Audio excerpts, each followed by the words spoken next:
Yung sinasabi niyo po kanina kasi nga minsan parang nangyayari lang din yung malakihang audit sa mga ganito kalalaki na kumpanya pagka po may mga lumalabas na rin na issue.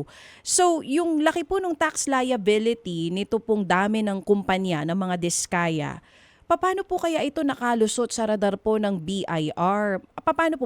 Tinitignan niyo po ba ngayon kung nagkaroon po ba ng lapses sa monitoring? Meron din po ba kayong tinitignan na mga halimbawa individual na kasamahan dyan sa BIR kung sakali man po na baka lang po naging kasapakat nitong mga diskaya? Titingnan po natin yan kasi titingnan din po natin kung paano ba yung naging audit process ng ginawa ng mga tumingin dito dati. Kung kumpleto naman yung documentations at nagkataon lang na falsified yung mga documents kasi again sabi ko nga kapag nagsasubmit sila ng mga documents, ito naman yung mga expenses nila at makikita mo na based sa sinubmit din sa amin dito ng certifications at mga completion and certificate ng acceptance ng mga projects coming from DPWH.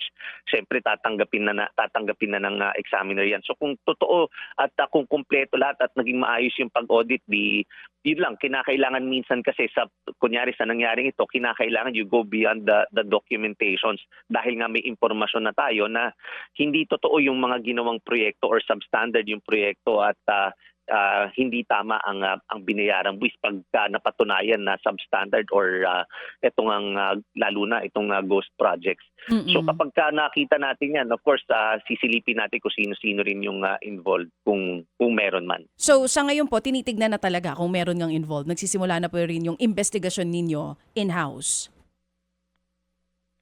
Tama po yan kasi ngayon although ang parang consequence yan ng pag-audit kasi in-audit ngayon natin yung mga contractors so kapag nakita natin lalo na kung mali-mali at so saka natin tatanungin yung mga nagsagawa ng audit previously kung bakit ba ganun yung naging yung ginawa nila. So depende na yan kung anong masasagot nila. Kung makikita natin na may mali talaga, may mananagot. Mga kapatid, brothers and sisters, saan ka pa? Dito na tayo sa totoo. Dito na tayo sa True FM. Mga kapatid, mag-subscribe and follow po kayo sa social media accounts ng True Network PH. Yan po kami, hanapin nyo lang True Network PH, Facebook, Instagram, YouTube, TikTok, and podcast. Mapa Apple or Spotify man yan, mahahanap nyo kami. Lahat ng mga napapanood at napapakinggan nyo po sa programa, nasa social media accounts namin yan. So paano mga kapatid? See you sa social media!